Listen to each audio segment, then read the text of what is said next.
And so you see there in this semiotic tradition, right, we're very far from like the cybernetic tradition, where we're interested in communication as information transfer. What we're more interested in the semiotic tradition is how it is that language comes to mean what it does, right? How do communities work together to make a language come to mean what it actually ends up meaning?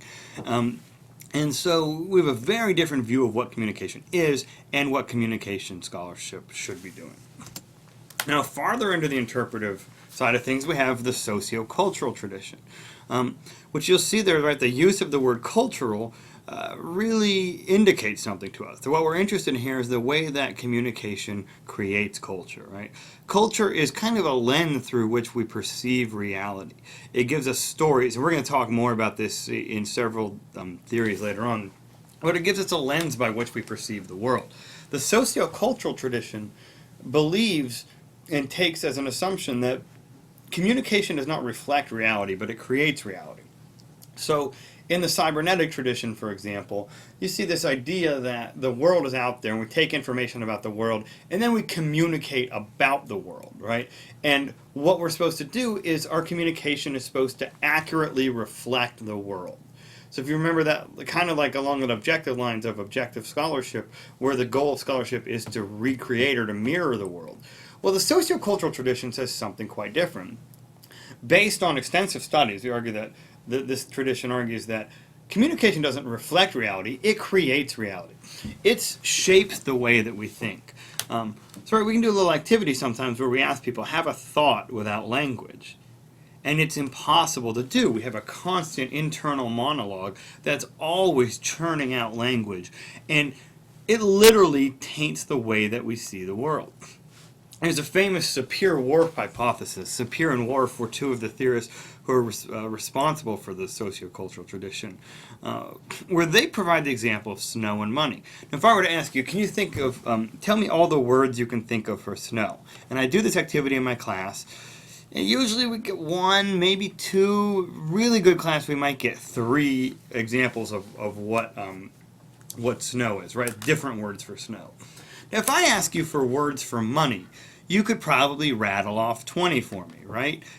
Cash, bling, credit, Benjamins, dead presidents, I'm trying to, bones, right? The list could go on and on. And we do this in class. You know, we usually sometimes get up to 30 different names for what money is. Now, why do you think it is that we have so many more words for money than we do for snow? Well, Sapir-Whorf hypothesis says that recreates our reality, right? That money is more important to us than snow is. It reflects something about our culture. Interestingly, right, some Eskimo cultures have about 30 words for snow, right? Whereas they have 1 or 2 words for money. Well, what that tells us is in those cultures, snow is something that's more important than money.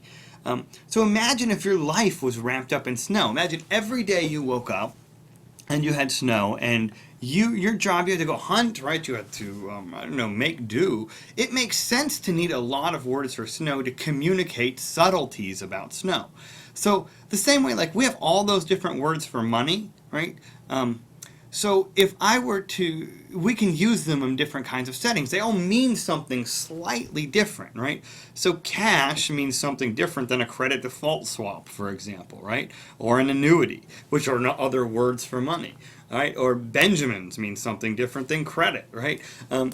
What we're saying here is that we can communicate certain subtleties about money, that we can see money in a different kind of way than they can snow. Similarly, if your life was dependent on snow, it would make sense to have lots of different words to communicate it, right?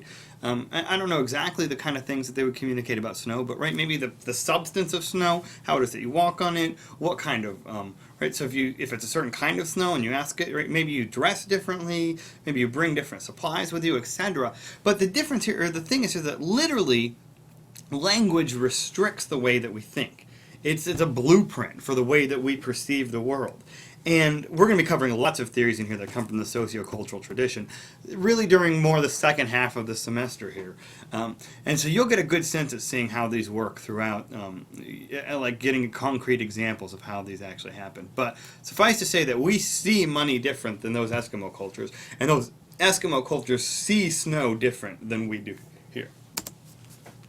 Our sixth tradition is the critical tradition, which we're really interested in emancipation and liberation. So what we've been arguing, right, with the sociocultural tradition and the semiotic tradition is that language is not necessarily inherent, right?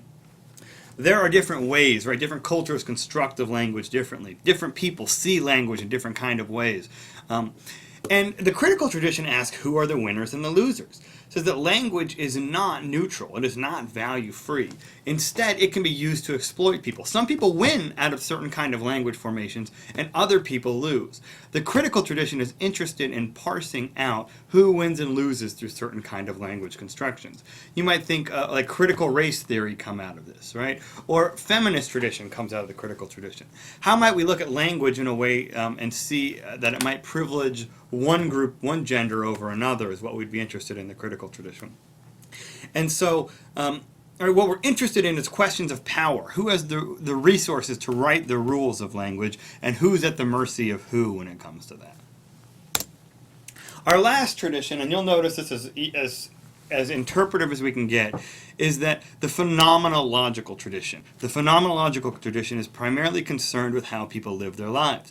It takes kind of an assumption that theory should not be done from a top-down perspective, right? It's not like we should have theory and then we should go out and we should look to validate that theory in the way that, right, through experiments and figuring out how people live.